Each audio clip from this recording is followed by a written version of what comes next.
Hi everyone, I'm Zhen and I'm going to introduce these adapters and we can call it the WRF preCICE adapter for short. And this adapter is also by the Professor Li and Professor Zhang. And now let's have the outlining what we will cover today. And the first is the motivation of this adapter and why this adapter have to be developed. And then I will go into the details about the adapter and how they developed. And next, there will be an application of this adapter and to test its performance. I will give a test case over the hilly terrain, and at last I will give a summaries of our contribution.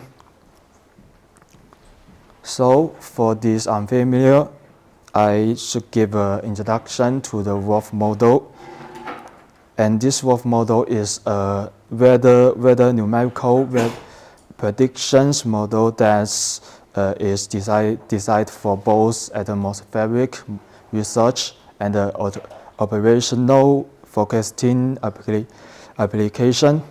But what we see the remarkable advantage of the model in the meso-scale modeling, but it still has a lot of limitation in micro modeling. So that's why we want to develop this adapter to widen the application of WRF in the microscale modeling and to improve its prediction performance at the local scale. So let's look at the design intention of this adapter. And this adapter aims to provide WRF the fluid coupling capacity, and the software are used as a little bit old, and is preCICE 2.4 version and a WRF 4.4.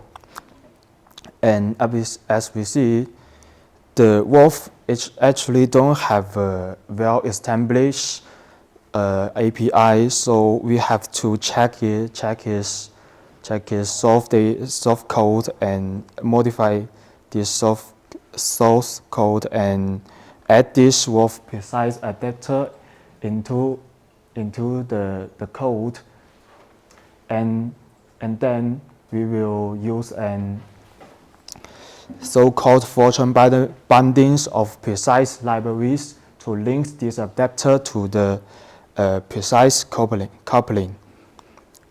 And all the configuration information will be stored in the JSON file, which will be used in the Python script, and Python script will create two kinds of files. One is nameless files to pass the information of the coupling to the WRF preCICE data, and the XML files is written in the standard ways, just like others adapters do. So after that, we will run this simulation, run both the WRF and microscale model simulation by the same Python scripts. So let's go into the development of the WRF adapter. We can see that, broadly speaking, there is two parts of this adapter.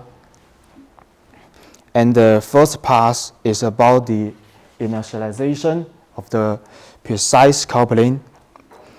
And the first part, we will use the information that's in the nameless files we mentioned before to create to locate the place of the domain of the micro scale to within the WRF model according to the latitude or longitude of the coupling interface. And after that, generally speaking, this kind of the domain is in our adapter is a kind of cuboid shape, which means that we have 4 sides and a top. And after that, we will convert the coordinate system in the WRF to the commonly used ones, just the so-called Cartesian coordinate systems. And to do this data mapping, just to define the mesh connectivity to imply the nearest project mapping. So the second part of the WRF adapter is just to run the WRF model, and in the same time we will do the precise coupling to drive the micro scale simulation. So the total difference between the two kind of coordinates is that main thing we have to solve. For the unfamiliar, the WRF model uses a totally different coordinates.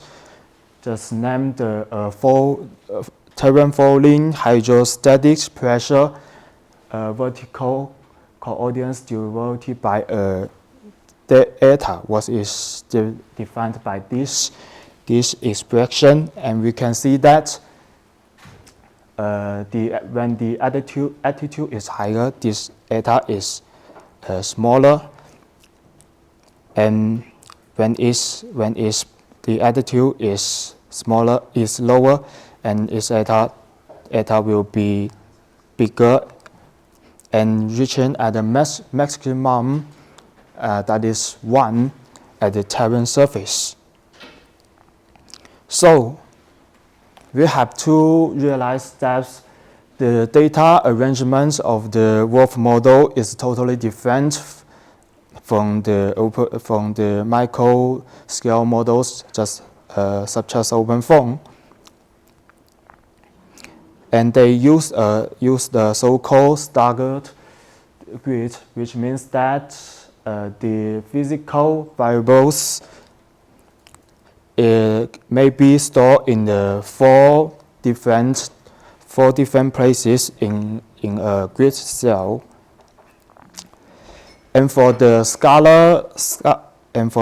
scalar variables, it may be stored in the centers of the grid cell.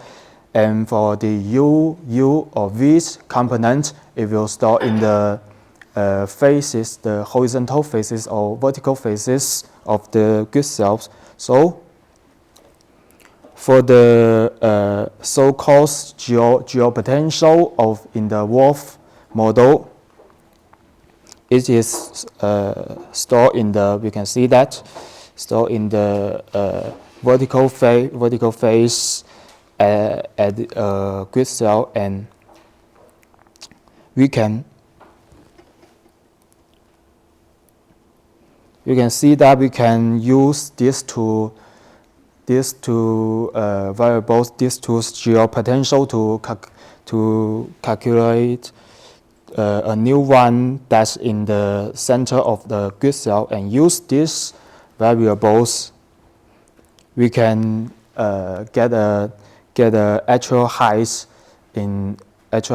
of the Cartesian coordinates, and in the same way, we can calculate all the variables that we want to couple to the micro scale model, and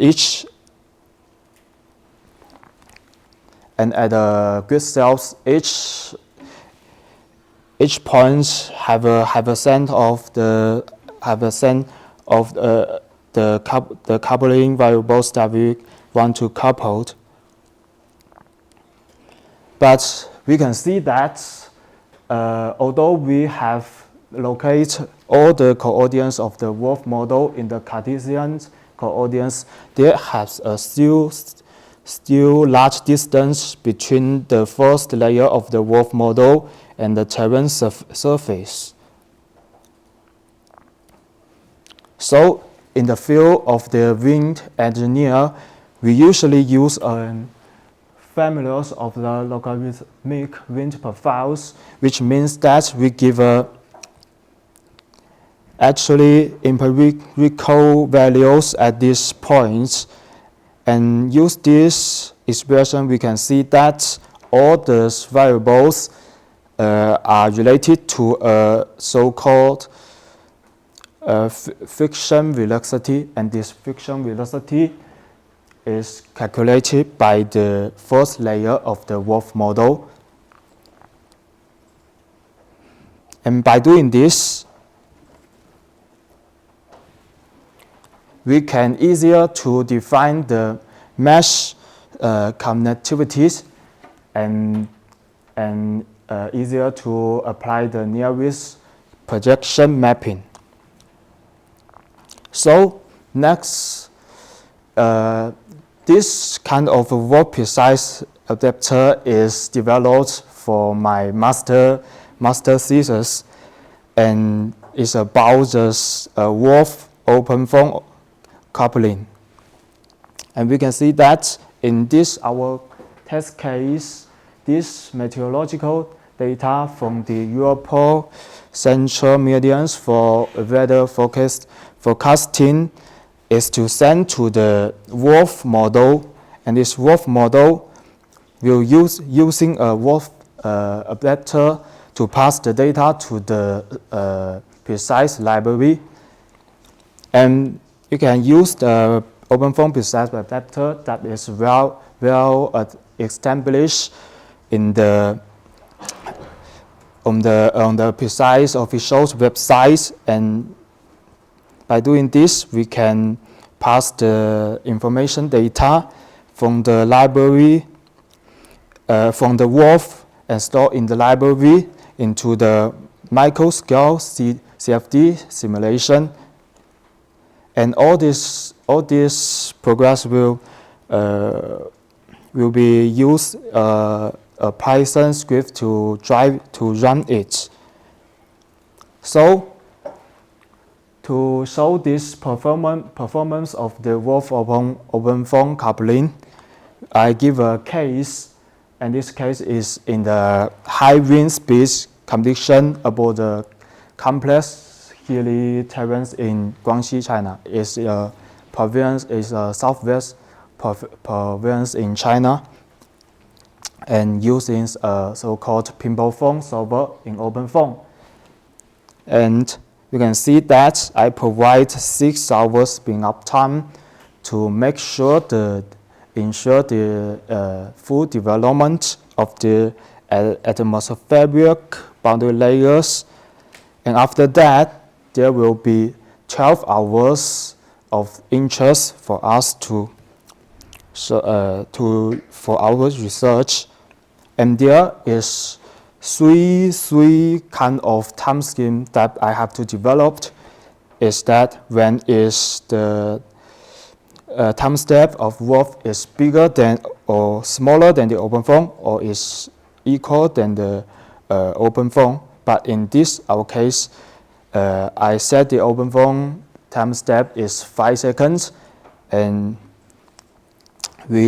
so that we should average the data from the WRF model in a fixed time window and try the OpenFOAM simulations.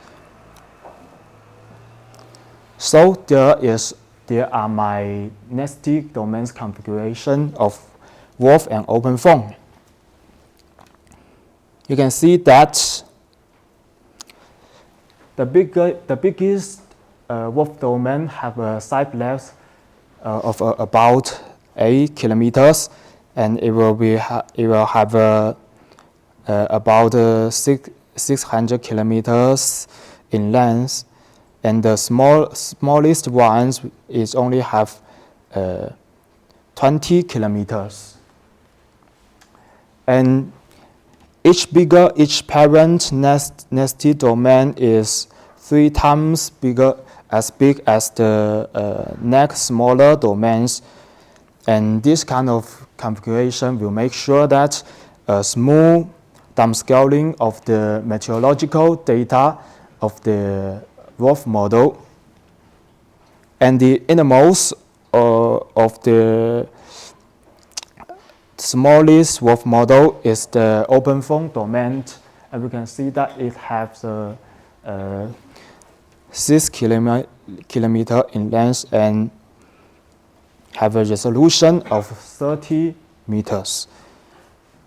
And next, let's go deeper into the boundary condition settings of the OpenFOAM.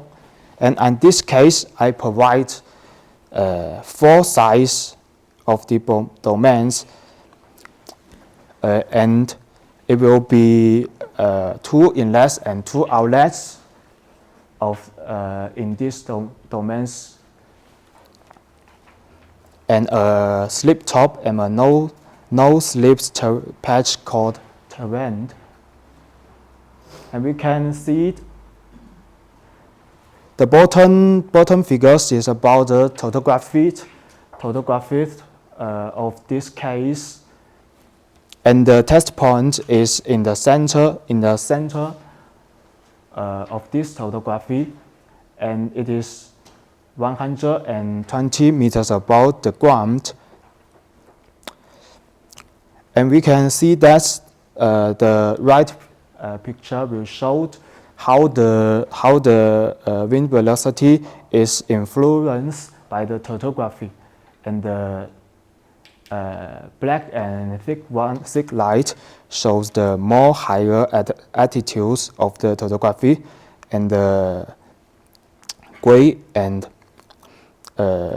one shows that the lower altitude of the topography.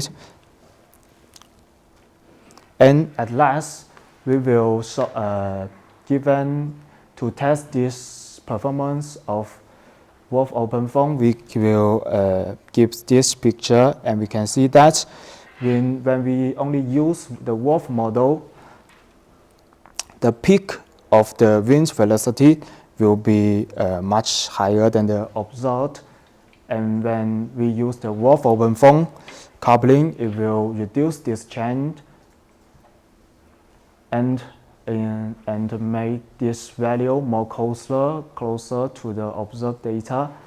We can see this result from these pictures too, and it will make the uncertainty more slower by using this method. And there are some studies indexers that also show these results, but there is a problem that this test case is too simple, and is only one. And in the future we will conduct more cases considering the different meteorology conditions and the topography to make our result more convincing. And let's give a summary of my talk. The WRF preCICE adapter is developed for us in order to couple the WRF model and the microclimate model in order to provide a more accurate predictions in the micro-scale modeling. This adapter is suppose the fluid one-way coupling, but if we want to realize the two-way coupling, more modification should be done, and this feasibility should be confirmed also. And in our case, this adapter just only suppose a cuboid shade coupling interface, which is mostly commonly used in our fields, and is urban meteorology. So it is also a shortage of this adapter. So if you want to use this in the different shapes interface with there is a new module that's about to detect the CFD domains should be established also. And this WRF preCICE adapter can be found on the GitHub, and I will be very glad that it will be helpful in this field. And thank you for your attention, and it's the end of my talk. And I will be happy if you have any questions that I can take. So.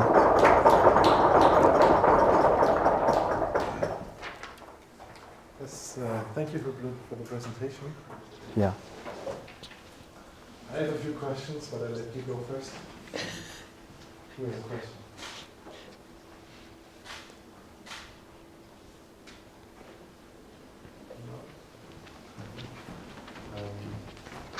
Thank you.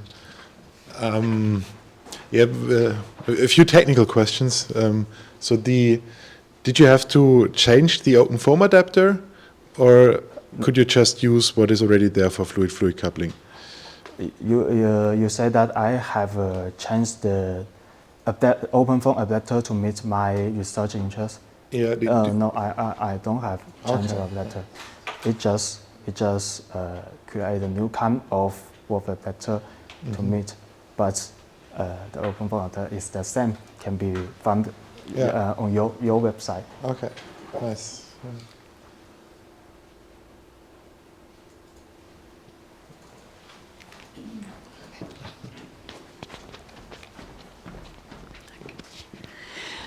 Do you plan to use preCICE as a coupler for WRF in other kind of micro models, or in coupling with other compartments as well?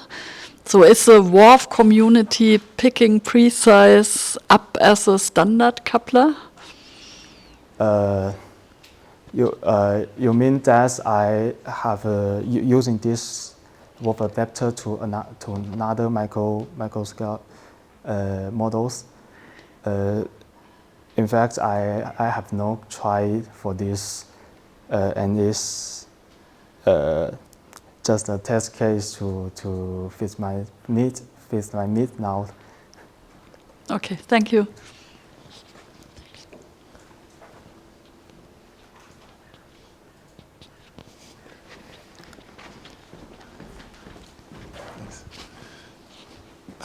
So in your repository, is it, do you have modified the WRF code, or is the adapter really like a standalone thing?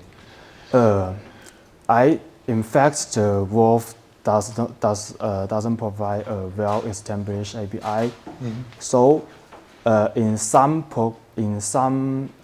parts of the soft code, it should be modified, but it's not a lot, just a few layers that we can put this adapter to link to the soft code, but it's not a lot. Okay, so you have to apply a patch on the WRF code, and in your repository that you showed, you have this patch. So you describe how you need to change WRF in order to couple. You think, sorry. You means that's how to change the domains of the WRF for the micro-scale coupling. Is that what you mean? So in your repository, is there the complete WRF code, or is it only like the delta that you need?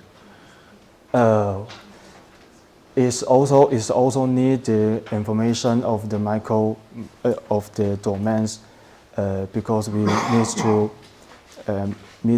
to make the the CFD domains is the same as the WRF domain, but there is a future work that we can do is to automate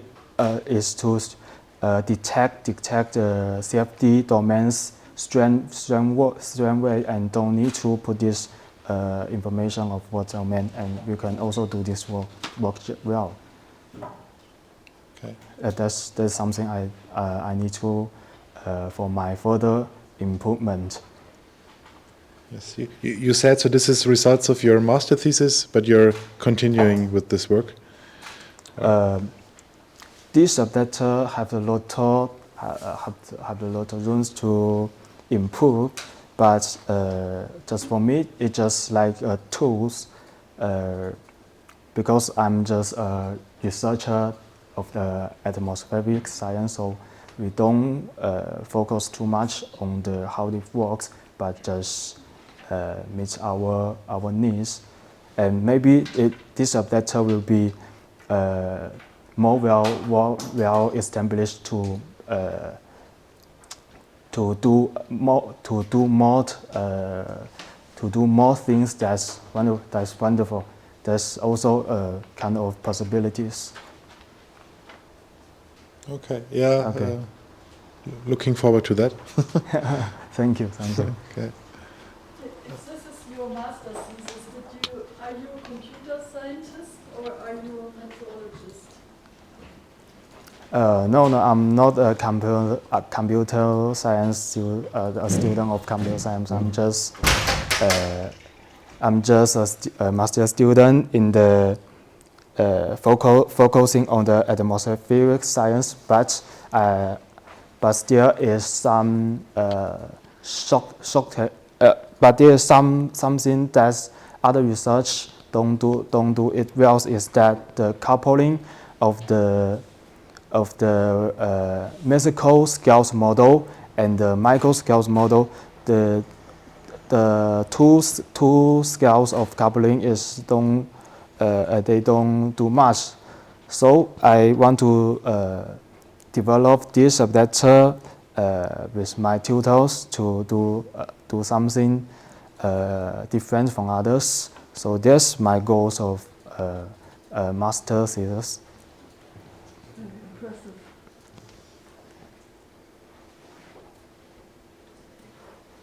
Okay. Then let's thank the speaker again. Okay.